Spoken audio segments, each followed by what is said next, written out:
الحمد لله نحمده ونستعينه ونستغفره ونؤمن به ونتوكل عليه ونعوذ بالله من شرور أنفسنا ومن سيئات أعمالنا ونعوذ بالله من شرور أنفسنا ومن سيئات أعمالنا من يهده الله فلا مضل له ومن يضلله فلا هادي له وأشهد أن لا إله إلا الله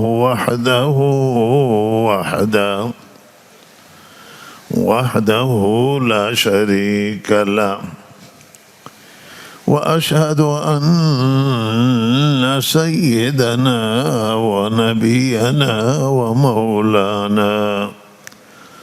ومولانا محمدا عبده ورسوله صلى الله تعالى عليه وعلى آله وصحبه أجمعين. أما بعد فأعوذ بالله من الشيطان الرجيم. بسم الله الرحمن الرحيم. والعصر إن الإنسان لفي خسر إلا الذين آمنوا وعملوا الصالحات وتواصوا بالحق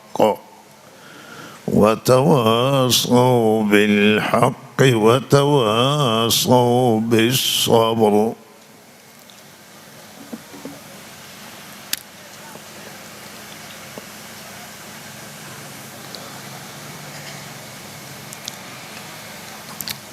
سورہ مبارک والعصر کی یہ کیا سورہ ہے؟ یہ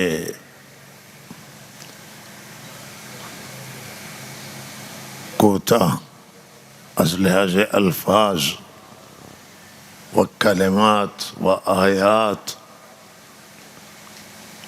و مختصر ولحاظ معانی و مطالب و هدایات و راهنمایی سوره بسیار بزرگی است.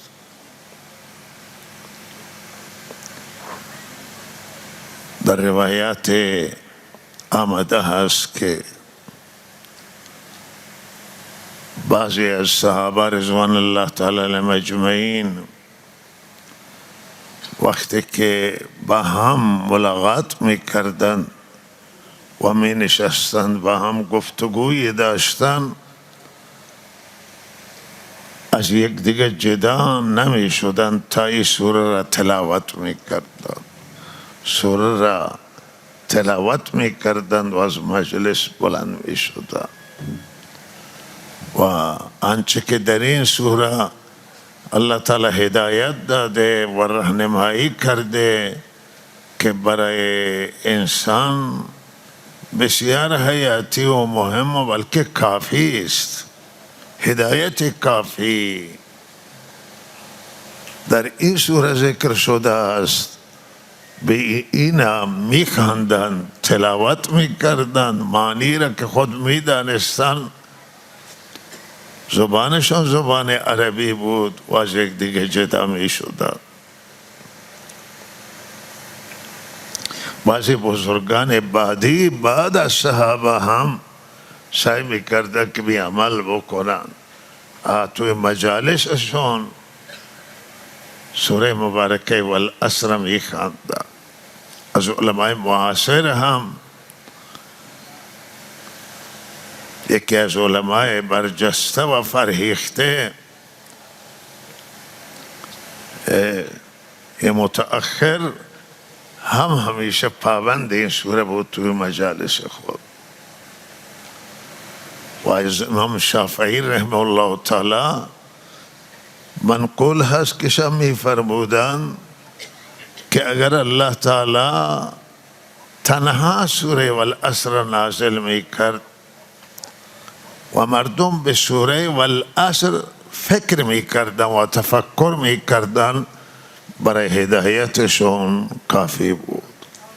ولی الله تعالی فضل کرده این همه کتاب مفصله فرستاده برای ما که هیچ چیز نگذاشته که برای نجات ما ضروری باشه و تمام نیازهای ما را الله تعالی برای رسیدن به خدا، برای رسیدن به آخرت، برای نجات دنیا و آخرت، رستگاری دنیا و آخرت الله تعالی در این کتاب بیان کرده است. ولی اگر ایشان می فرمایند که اگر همین یک سوره نازل می شد و مردم به این سوره فکر می کردند، هم می توانستند راه خدا را ببرند و نجات بگیرند. و لحاظ از این بابت این سوره کامل هست و الله تعالی در این سوره زیبا سوگند یاد کرده به زمانه و تاریخ و سوگند الله تعالی به منزله گرفتن شاهد و گواه. الله تعالی تاریخ را که سوگند یاد کرده یعنی تاریخ را گواه گرفته، تاریخ را شاهد گرفته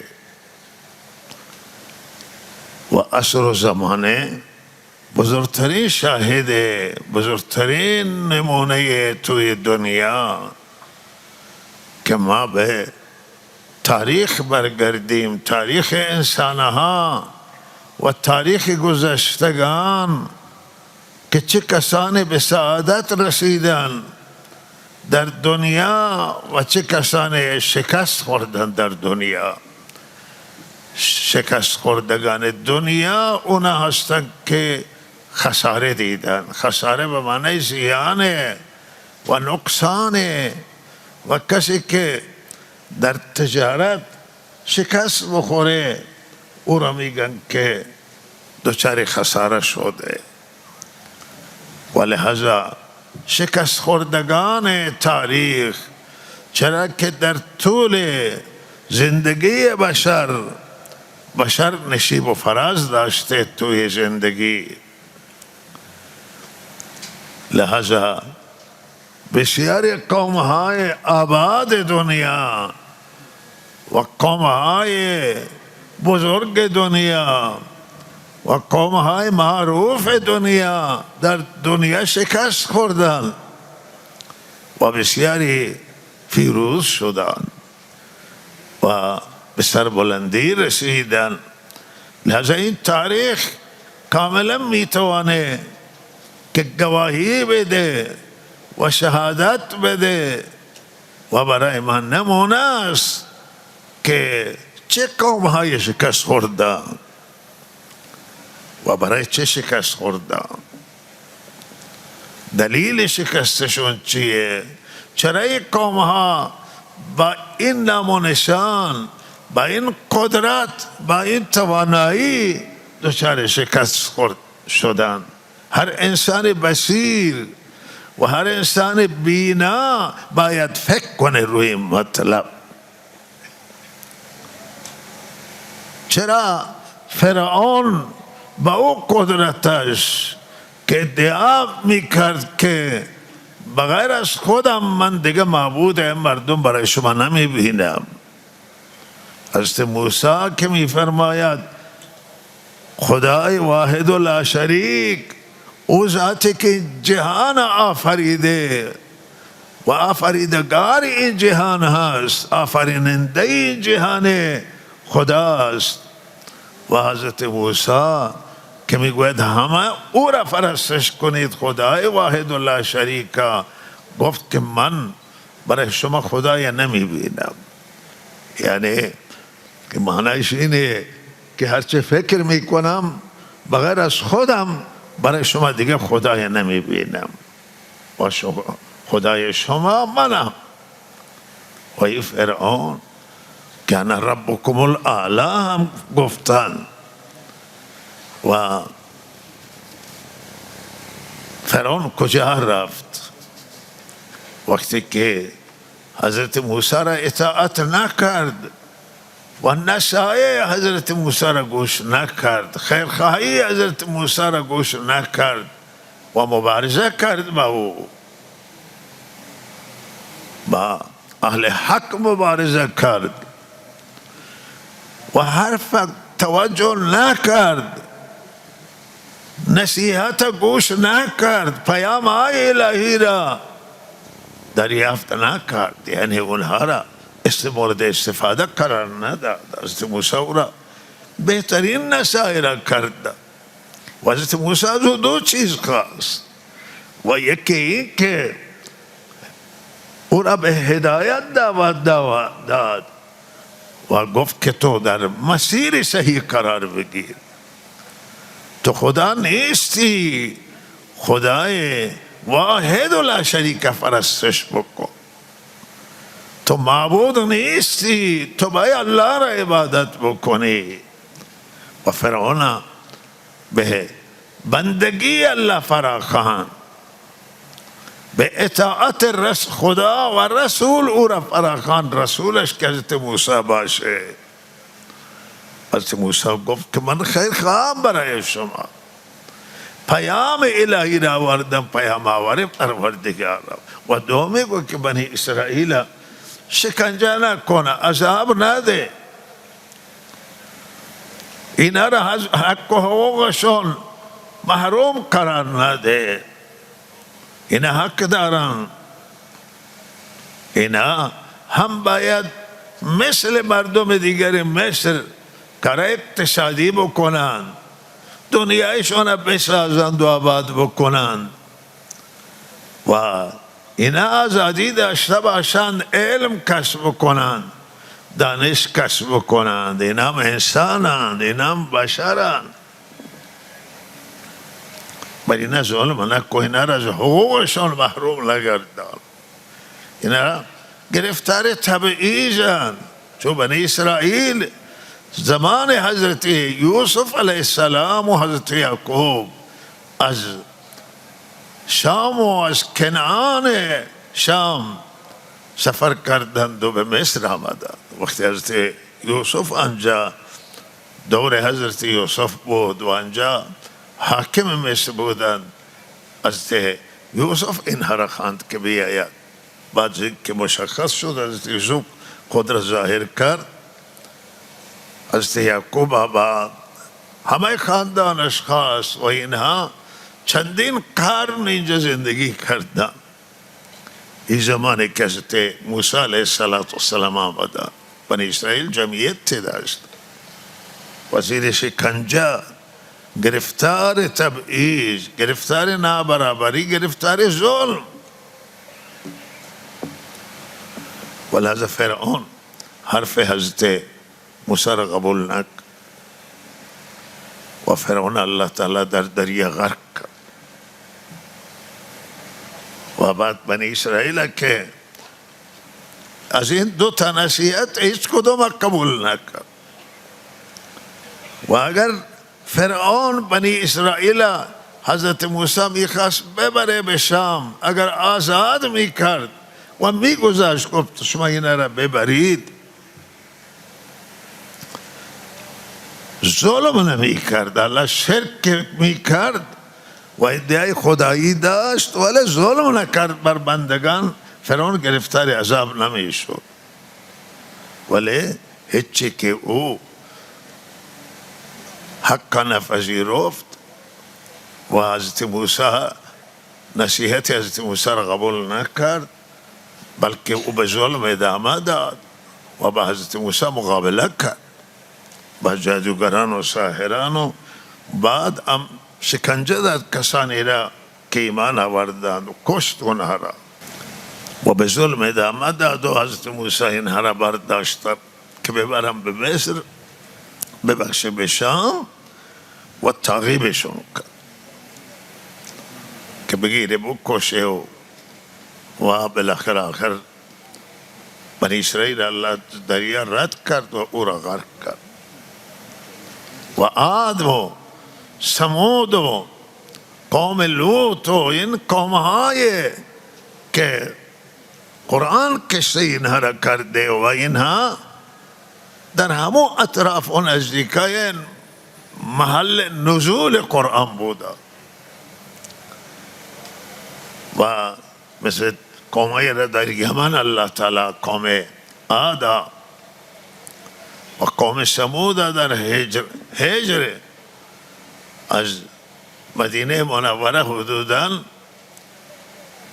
حدود 250 کیلومتر الی نزدیک 600 کیلومتر و این عرض حضور شما قسمت شماله و در همین مسیر مدین و قوم لوط به همون سرزمینه شام و اون نزدیکه بود. این را الله تعالی که مردم مکه با این تاریخ اینا کم و بیشی آشنا بودن و شنیدن چیزی الله واقع اینها را بیان کرد که اینها حرف پیامبران قبول نکردن، ایمان نیاوردن، هدایت نشدن، دست از راه و روششون بر نداشتن. این قوم ها دچار نیزیان شدن، دچار خساره شدن، یعنی گرفتاری عذاب الله تعالی شدن. خساره کسی که نقصان بکنه، تاجری که ورشکسته بشه و سرمایه‌اش را از دست بده و گرفتار بدهی مردم بشه، میگه من خساره کردم، دچار خساره کرد، زیان کرد. این قوم‌های زیانکار الله می فرمایند سوگندی یاد میکنن به عصر و زمانه و شاهد میگیرن و تاریخ میگیرن عصر را و زمانه را که شما به تاریخ برگردید، تاریخ نگاه بکنید، سرنوشت قوم ها را نگاه کنید که بچه سرنوشت گرفتار شدن وقتی حق قبول نکرده. چیزی ذهن می آید که حضرت ابراهیم الله تعالی به عراق فرستاد و در عراق دور نمرود بود، یک پادشاه متکبر و جبار و ظالم بود و حضرت موسی را به حضرت ابراهیم به آتش انداخت.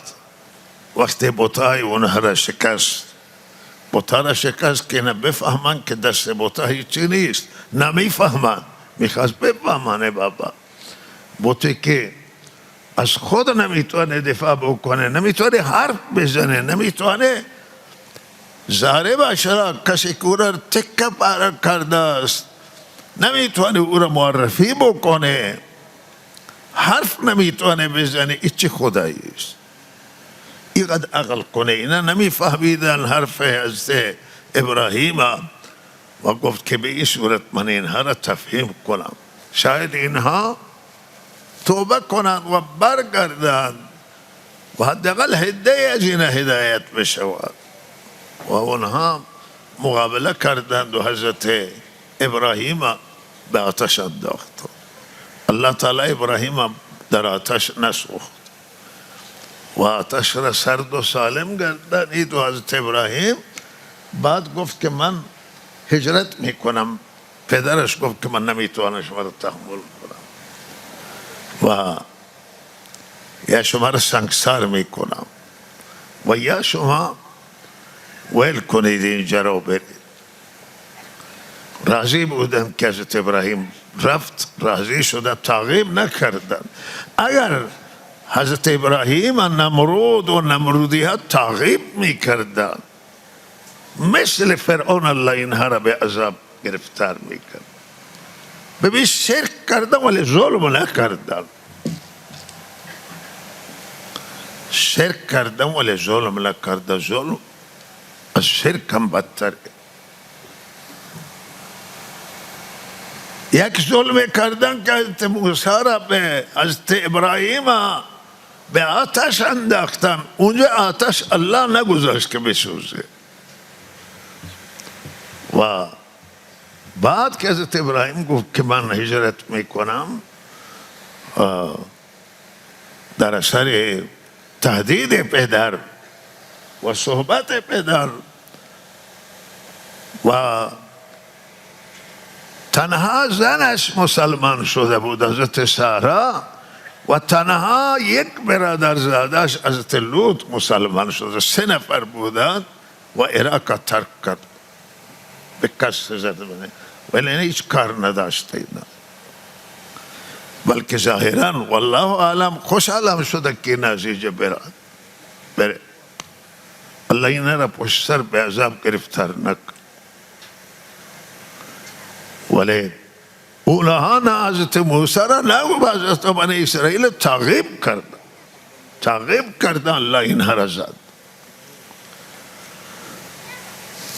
و این الله می فرماید که زمانه و تاریخ بخوانید که بسیار قوم های دنیا، ملت های دنیا که نافرمانی خدا را تجربه کردن، تکبر و غرور را تجربه کردن، ظلم را تجربه کردن، کجا رفتن؟ الله این قرآن برای همه ملت، برای همه دنیا نازل شده. قرآن تنها مال شما مسلمانان نیست، قرآن مال همه بشریت تا قیامتی که قرآن بخونن، فکر کنن، قرآن تجربه کنن، بر قرآن تفکر کنن، بر قرآن تدبر کنن و تجربه کنن قرآن عظیم الشان و ببینن، تطبیق بدن قرآن که اینجا عصر و زمانه را شاهد گرفته و تجربه کن، نگاه کنن تاریخ که چه اندازه قرآن درست فرموده. وقتی که مطالعه بکنن به همین نتیجه میرسن. و الله اینجا می فرماید که همه انسان های دنیا دچار خساره است. سوگند یاد میکنه که همه مردم دنیا دچار خساره شدن، به زیان افتاده و نقصان کردن، مگر یک گروهی از این خساره نجات گرفتن. استثناء داره که دچار خساره نشده الا الذین آمنوا و عملوا الصالحات. و الله تعالی می فرماید او گروه ناجی، او گروهی که به الله ایمان آورده،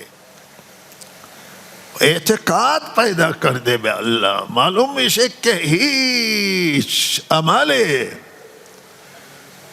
بالاتر از ایمان نیست. بزرگترین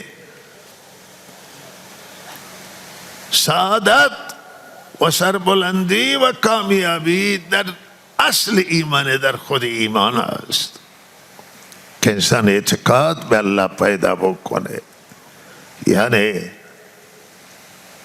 باور کنه وجود خدا را که خالق همه جهانه و باور کنه وحدانیت خدا را که واحد الله شریک، تنها محور تنها معبود همه خلق به اطراف او باید دور بزنند و از او فرمان ببرند، یعنی از او اطاعت کنند، یعنی پروانه الله باشد. اما طوری که پروانه ها اطراف آتش چگونه دور میزنند، همانطور که الله حج گیا کنار خانه کعبه را طواف میکنند، همه دور میزنند، 7 دور که میزنند یک طواف حساب میشه و یک عبادت کامل حساب میشه. و خانه کعبه ظاهرا به اتاق مبارکی است، کعبه مشرفه که او را با سنگ کار کرده حضرت ابراهیم و حضرت اسماعیل. بعد قریش هم خانه کعبه را آمدن تعمیر کرده و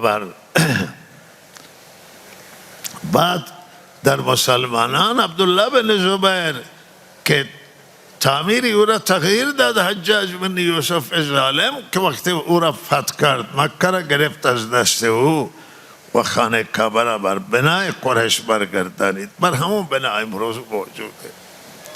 ولی سر اینجا چیه؟ حکمت باشو که دور میزنن میگردن و رحمت الله بر سر اینها. این همون چرخشه در مقابل او قبله که تمام دنیا باید رخ را به اونور بکنه در نماز. شما الان اینجا نشستید، شما در جهت قبله نماز میخوانید. اگر رو را به سمت به جای مغرب که اینجا قبله مشرق بکنید، نماز شما فاسده و قبول نیست. و لحاظ این محور رخ همه جهانیان ہے. تمام جهانیان مشرق و مغرب، جنوب و شمال، کسانی که در زمین، کسانی که در هوا، توی سفینه های فضانوردی و سفر میکنم به ستاره ها و هر جا باشن جهت خانه کعبه است برای نماز. و این حکمت بزرگی داری، نیست که خدا و آنجاست، نه، خدا همه جا. اینما تولوا فثم وجه الله.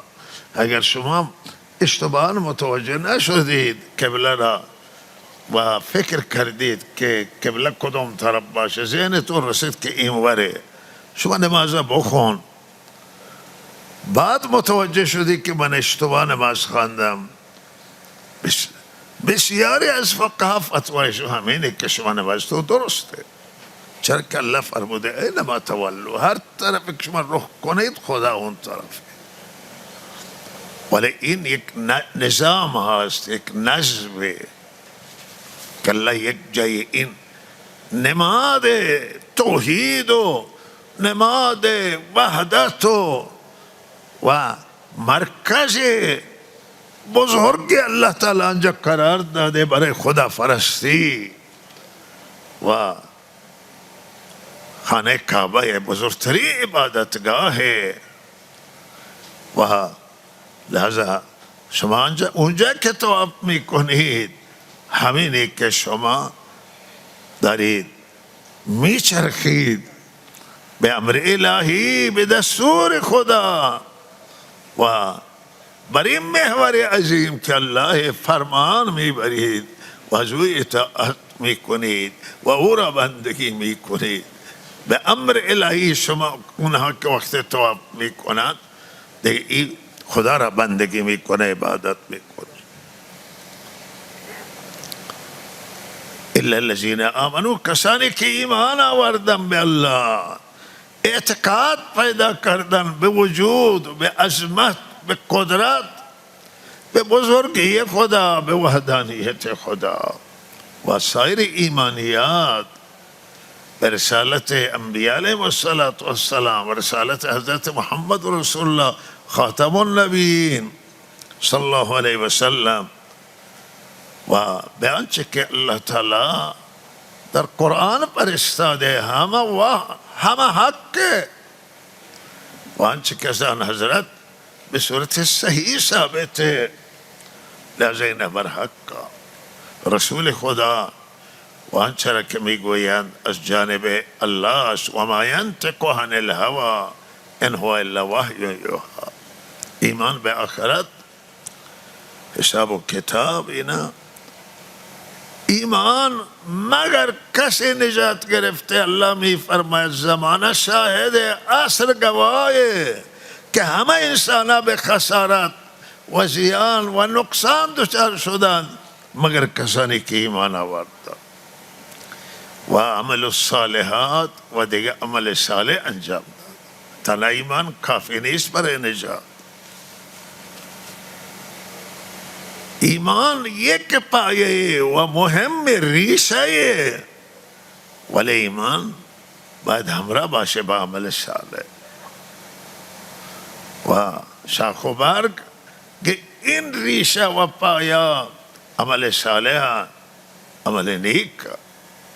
عمل نیک این لفظ جمله بسیار عام است. تمام نیکی ها عمل صالحا از نماز و زکات و روزه و حج گرفته تا صدقات و خیرات و تمام کارهای نیک.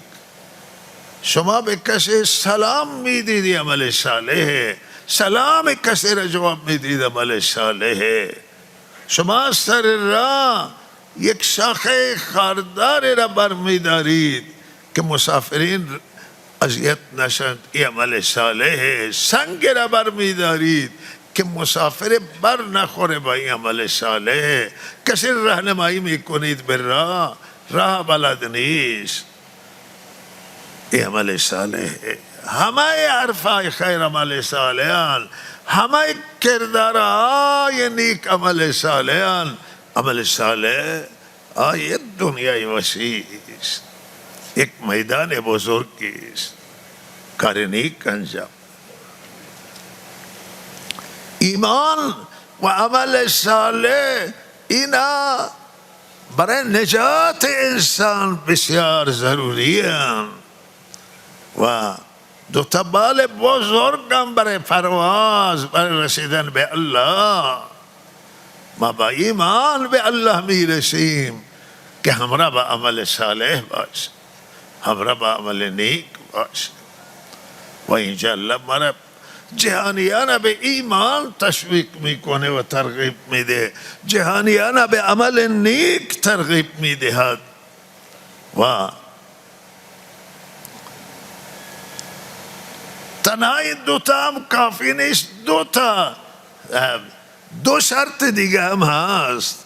دوتا گویا کار دیگر هم هست، وظیفه دیگر که ما داریم غیر از وظیفه ایمان و عمل صالح. وظیفه دوتا وظیفه دیگر که اینها را میخواستم که بیشتر مورد توجه قرار بگیرن در این سوره. و تواصوا بالحق و تواصوا بالصبر. وصیت به حق. الله می فرماید کسانی از خساره نجات گرفتن که ایمان آوردن، اعتقاد درست و صحیح و قابل قبول پیدا کردن، عمل صالح انجام دادن و وصیت به حق کردن. وصیت به حق یعنی کار درست، کار صحیح، کار برحق. وظیفه داده الله تعالی به همه ما که تک تکتون، زن و مردتون، پیر و جوانتون، عالمتون و غیر عامل، تحصیل کرده شما، بزرگان شما، همه طبقات باید وصیت به حق بکنه، راه درست وصیت کنه دیگر را. وصیت به معنای حکم اکیده و سفارش مؤکده وصیت اطلاق میشه به اون حرفی که کسی وقت موت میزنه فرزندانش را وصیت میکنه. آقا میگه وصیت نامه بسیاری که در زندان ها محکوم به اعدام میشه میگه وصیت نامه خود را بنویس. ولی وصیت به هر اون چیزی که در آن تاکید باشه و توصیه به خیر باشه این را وصیت میگویم. وصیت به حق یعنی شما وصیت به نماز بکنید، کسی را نصیحت میکنی به نماز، کسی را به روزه، کسی را به صدقات و خیرات. وصیت کسی اگر وصیت میکنی که مردم آزاری نکنید، حق مردم نخورید، حرمت گذاری بکنی به مردم، سالم زندگی بکنی، همه وصیت به حق. وصیت به راه درست داد. ماموریت داده الله ما را که همه ما وصیت به حق بکنیم. این نجات ما در وصیت به حق که از خساره ما را نجات میده، از زیان ما را نجات میده. زبان گویای داشته باشیم و امروزا ماشاءالله جماعت تبلیغی و کار بزرگ انجام میده همینه که در راسته و همین وصیت به حق و وصیت به صبر کار میکنه و لحاظا بسیاری ترجمه میکنه اینجا آیات را که وصیت به حق یعنی امر بالمعروف، به کار خیر امر کنه، به کار خیر وادار بکنه، راهنمایی خیر بکنه. همه اگه حرف بزنن، اگه همه این وظیفه را انجام بدن، دنیا اسلامی شه، جهان اسلامی شه. این کارا نگذارند برای علما، این را نگذارند برای یک تبلیغی، این را نگذارند برای یک طیف خاص. همه میتوانند وصیت به حق بکنند، آقا به کار خیر مردم راهنمایی بکنند. منبر لازم نیست و اجتماع لازم نیست، تک تک یک دیگر را که میبینیم آقا وصیت به حق کنه. و حضرت رسول صلی الله علیه و دیگه وصیت به صبر که دنیا محل صبر، صبر بکنیم، گناه انجام ندیم. و انسانی که بی صبر باشه مرتکب گناه می شود. صبر که بکنه، صبر به معنی کنترل نفسه، حبس نفسه، نفسش را مهار کنه، نگاه داره نگذاری که گناه میکنه. این صبر. نفس میکشه شما جلوگیری میکنید، نفس وادار میکنه به ظلم و شما جلو نفس میگیرید. این وصیت به صبره. این صبره. نفس میگه که نماز صبر به جایی که بخونی بخواب. شما از بیخوابی سخته، ترک خواب سخته و لحظه وقتی شما بلند میشی برای نماز، شما صبر کردید در مقابل نفس و نفس مهار کردید و رفتید. لحظه هم در وقت مصیبت صبر است، هم در وقت گناه کشش نفس به سوی گناه صبر کردید. مال مردم دستتون افتاد، صبر کردید و امانتداری رعایت کردید. محتاج بودید، نیازمند بودید، ضرورت داشتید، اما مال مسجد نخوردید، مال مدرسه نخوردید، بیت المال مصرف نکردید، گفتی حرامه، ناجایزی، الله ناره. این مال مردم است. این صبر هم موارد صبران.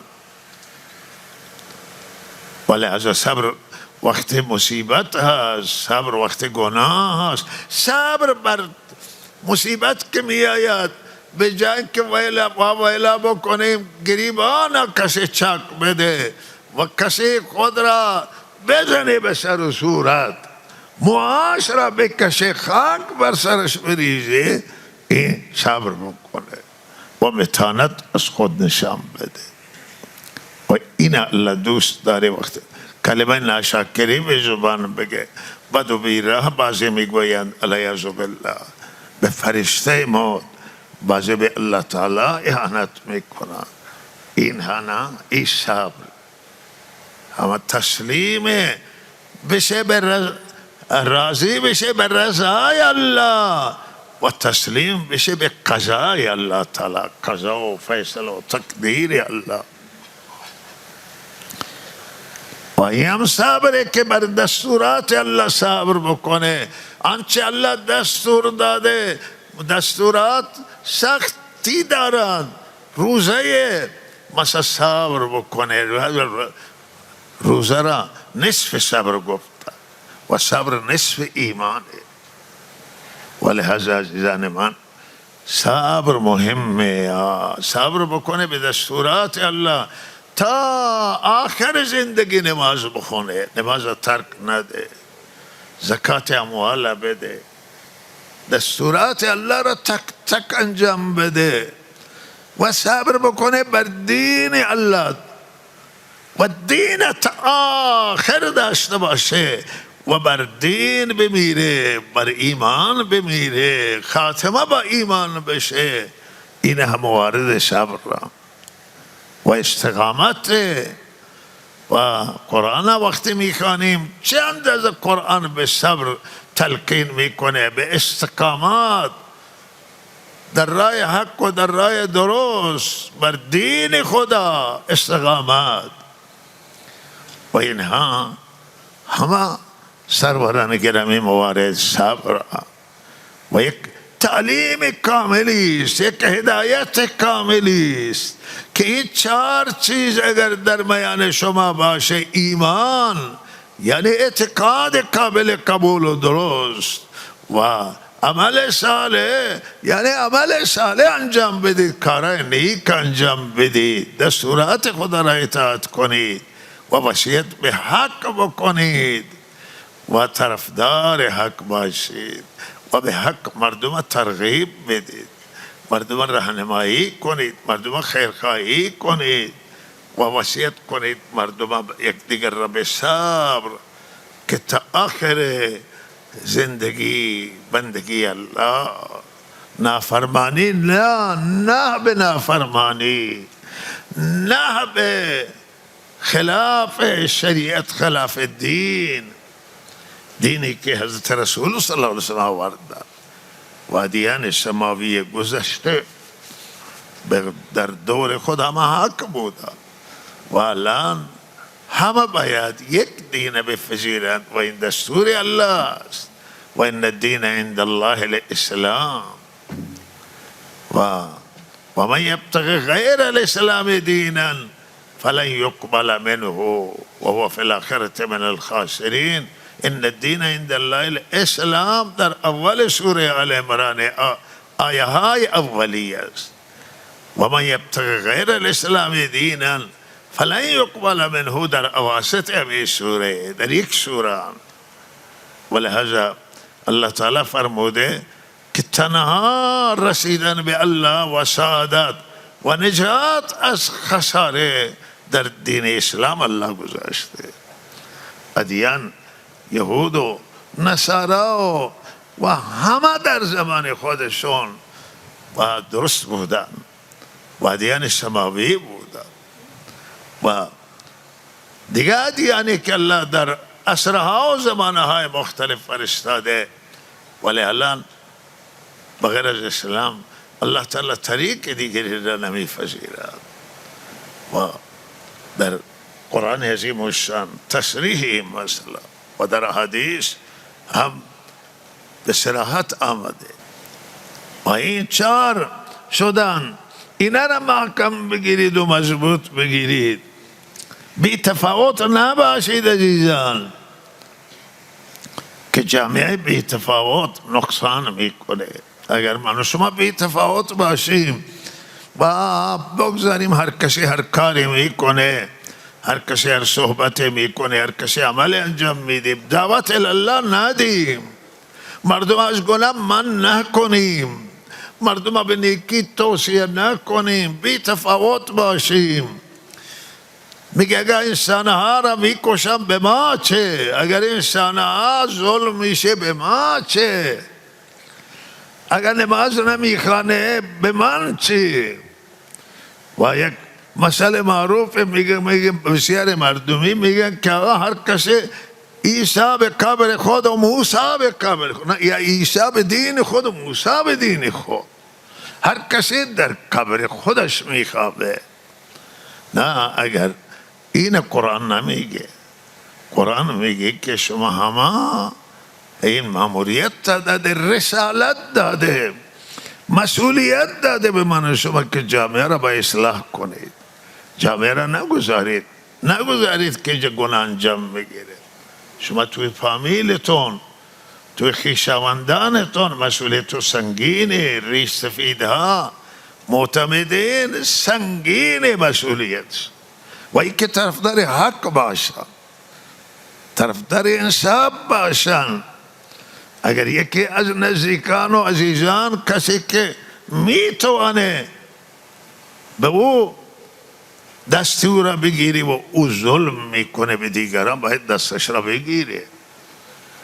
عالم بی تفاوت نباشه، زنان بی تفاوت نباشن، مردان بی تفاوت نباشن. وصیت به حق و وصیت به صبر، عمل بر معروف و نهی از منکر و گناه، این وظیفه همگانیه، وظیفه تمامه. و با حکمت بگید، با دلسوزی بگید، با خیرخواهی بگید.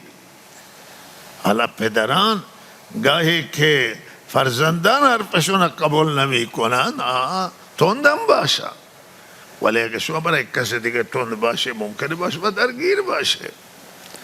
لذا شما لازم نیست که درگیر بشید، ولی شما حق برسونید. و امروز مردم ما بی تفاوتن، اکثرا الا ماشاءالله بی تفاوت نباشه. ببینید توی جامعه، تو محله شما چه میگذره، در فامیل شما چیه، در خانوادگی شما چیه، صبح تعداد خوابان، آیا اینا به نماز آمدن یا نه آمدن؟ فرزندان شما، دامادان و عروس شما، دختران و پسران شما، خانواده، چه کسی نماز خوانده؟ نه شما مسجد بریم، برگردیم بیاییم، رفتیم اما خواب بودن، آمدیم اما خواب بودن. و جواب خدا را چه بدیم؟ بالاخره باید وظیفه ایمون انجام بدیم. بعضی پدران میگه ما گفتیم حرف ما را قبول نکردن. نه، این وظیفه پدر ادا نمیشه. پدر باید تا زنده بگه. امروز قبول نکرده، فردا قبول نمیکنه، یک روزی قبول میکنه. ولی هذا همیشه بگیم، خسته نباشه که نصیحت کردم بر من برند. الله تعالی من شما را توفیق بده که به وظیفه، این وظیفه همگانیه و به این وظیفه من برسیم و به ما توفیق عنایت بکنه. اگه همه حرف بزنن خلاف کار نمیمانه، اگه همه حرف بزنن قتل انجام نمیگیره، اگه همه حرف بزنن ظلم انجام نمیگیره، اگه همه حرف بزنن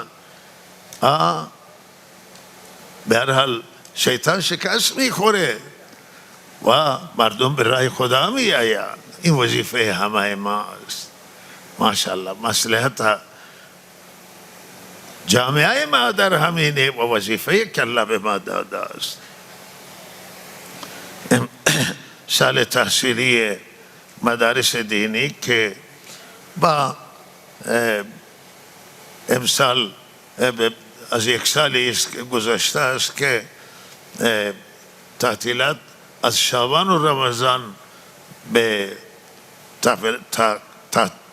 قسمت تابستان آمده و هماهنگ شده با دانشگاه های کشور و این تعطیلات با مدارس دولتی و آموزش و پرورش همه به منظور این بوده بیشتر که این ایام هم گرمند و تعلیم در این مشکل در نظام های دنیا، برای همین خاطر تعطیلات در تابستان میکنن که این وقت بالاخره شرایط سختی است و زمستان که سرد، انسان سر حاله و قویه، ولی گرمی نه، سستی میاره، خواب میاره.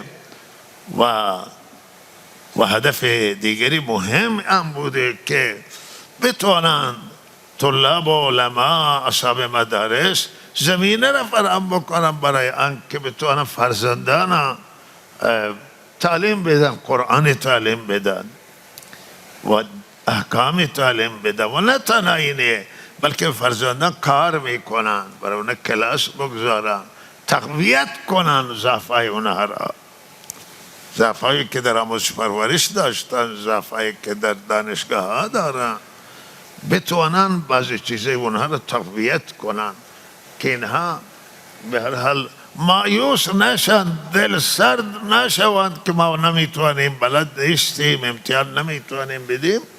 و این کار هم در برنامه ها یه انشالله گنجاندن و گنجانده می شود و تاثیر گذار است. و همه ما وظیفه داریم، همه علما و همه. دیشب هم مجلسی بود و صحبت همین بود که همه ما باید ترغیب بدیم به علم. تنها و تنها سعادت جامعه ما و سربلندی جامعه ما و نجات جامعه ما، خیر دنیا و آخرت ما، خیر دین و دنیای ما در علم. هم علوم روز و علوم دانشگاهی و علوم عصریه و هم علوم دینی و شرعی، همه علم. دانش مایه بالندگی یک جامعه است، ترقی یک جامعه، سربلندی جامعه هست. و به دانش باید جامعه را من و شما سوق بدیم به دانش. زنان و مردان علم کسب بکنن، پیر و جوان، بله، برن دنبال دانش. و دانش خیلی مهمه و انسان تقویت میکنه، ظرفیت انسان بالا میبره، توانایی انسان بیشتر میکنه، توانایی جامعه بیشتر میشود و جامعه به سر بلندی میرسن. امروز آنچه که به هر حال مردم دنیا دارن، توی اروپا است، توی غرب، توی در همه ملت هاست، آنچه که این مردم پیشرفت کردن در عرصه های دنیا از روی علم روز، از روی با همین دانشگاه ها پیشرفت کردن، تخصص کسب کردن، اختراع و ابتکار دارن. و این علمی است که برای ساختن دنیای ما نیاز داریم، برای ساختن آخرت ما میتونیم با علم بسازیم و در جهت آخرتمون این کار ببریم. توانایی است و علم دینی و که این علم دین مایه نجات آخرت ما، مایه هدایت برای ما. و علم، هر دوی این علم اگر باشند، انسان هم در دنیا سعادت داره، هم در آخرت سعادت داره. هر دو نیاز ملت ها، هر دو نیاز جامعه برای دین و دنیا را الله برای من و شما خلق کرده. این نفت و گاز و همه امکانات الله در زمین گذاشته. روزی که زمین خلق کرده، این را پر از نعمت کرده برای من و شما. دریا برای شماست و خورشید که گذشته همین خیال میکرده که فکر روشنایی بده. الله چه کارایی که از خورشید، برق از خورشید میگیره و خیلی چیزای دیگه از خورشید. اینایی تو این مخلوقات الله چه چیزایی را گذاشته که از طلا و جواهر قیمتشون بالاتر است. و این همه امکانات که موجود در اینه برای من و شما منافع موجوده و این هم در وحی موجود است، اشاره است و در علوم روز توضیح و تشریح اوست. ولذا علوم روز به جای خود نیازه، علوم دین به جای خود نیازن. اینها برای ملتی که به تکامل برسه، کامل بشه، اینه که دین و دنیا را هر طرح اداره کنه، هر طرح دنیاش را پیش ببره، چون همه دنیا آخرت را می سازیم و دنیا را می سازیم برای دیگران، می سازیم برای خودمون و هم آخرت را. ولهذا جامعه ما باید بره به هر دو و همه این علوم کسب بکنه. دیشب جلسه مختصری که اینجا با توجه به شرایط کشور که شرایط جنگیه، گرچه الان آتش بسه میرود، ولی به هر حال ما سال جلسه داشتیم که الان بسیار ممکنه گلمان باشه که هیچ کسی رو خبر نداده. دیشب جلسه مختصری بود، ولی به همین حال مردم که خبر شدن خیلی آمدن و اولیای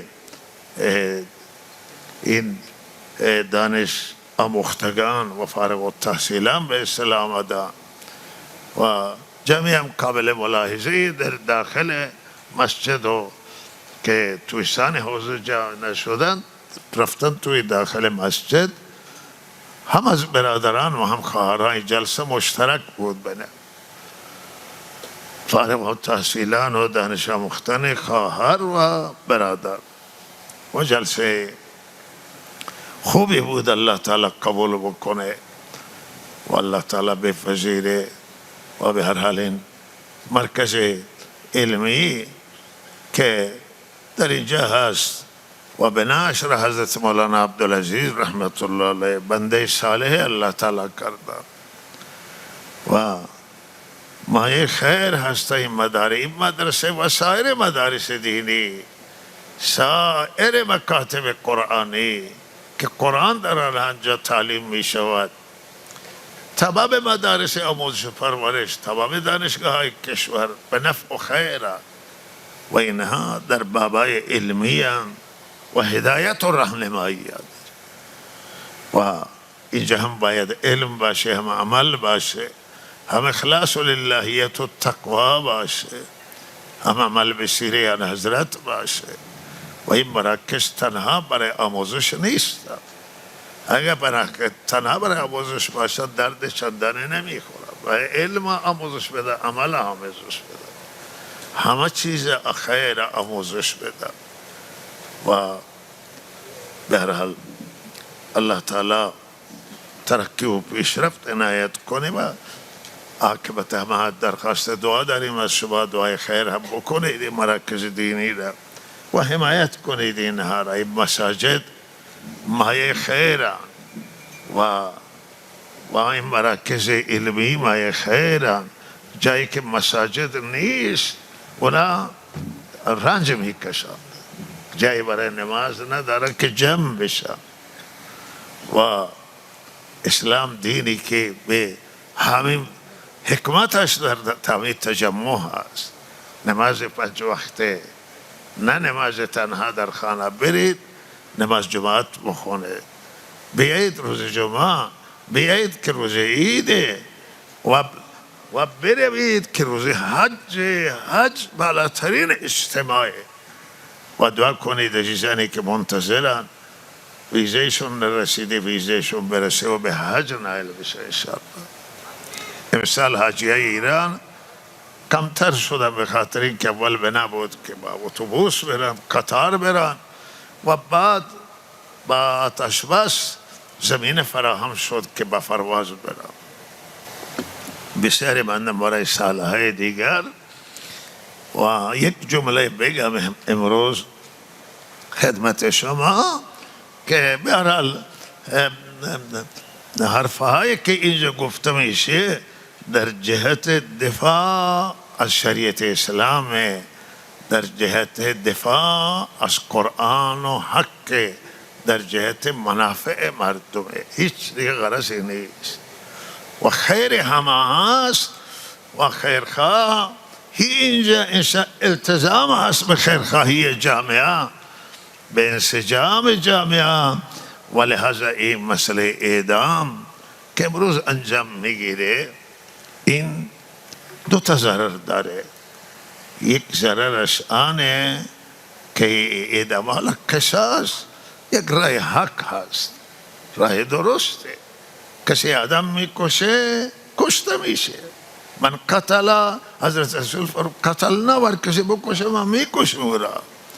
ولی این مسائلی که وابسته به سیاست اند و زیرا به جرم های کشته میشوند که در سیاسی اند و لحاظ اینها به خیر مملکت ما مصلحت حاکم و ملت مردم نیست.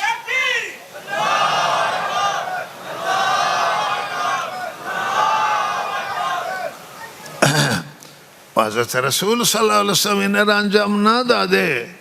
زندگی آن حضرت بررسی کنیم، چند تا اعدام داشتند و زندگی خلفای راشدین نبود، زندگی حضرت علی نیست. اینها مقتدای ما و اینها قرآن فهمیدند از ما بیشتر و فقهای ما علمای امت هر چه دارند از حضرت رسول، از خلفای راشدین که اونها بر سیره و سنت و منهاج آنها زندگی کردند و اونها به مسیر درست بودند و بالاخره ای بالاترین در رأس همه آل بیت حضرت علی و حسن و حسین و بالاخره که نام صحابیان و هم اهل بیتن و در زندگی اونها چه بوده ببینیم.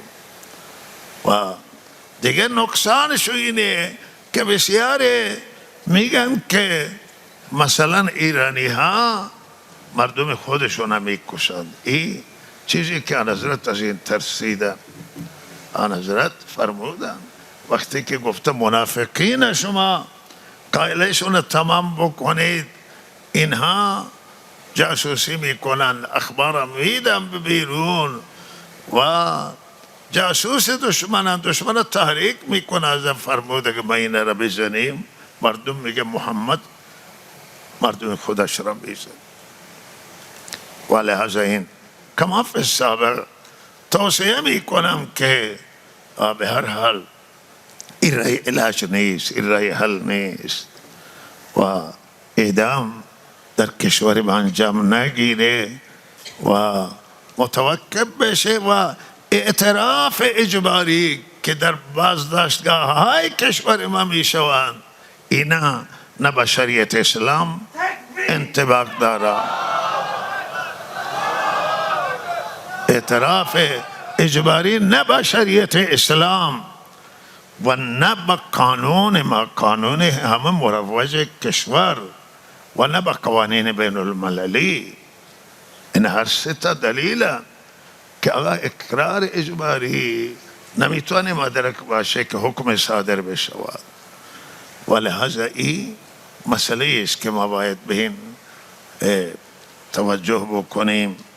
و الله تعالی آیه که انما جزاء الذین یحاربون الله و رسوله، برداشتایی که اینجا می شود، این برداشت فقها هر فقیه از مذهبی باشه باید مطابقت پیدا بکنه با سیره آن حضرت، با زندگی آن حضرت. بالاترین فهم وحی را پیامبر خدا داشته و زندگی آن حضرت یک آن حضرت قرآن سیاران و هم قرآن زندگیشون کان خلق القرآن از تایشه می فرماید. و لحظه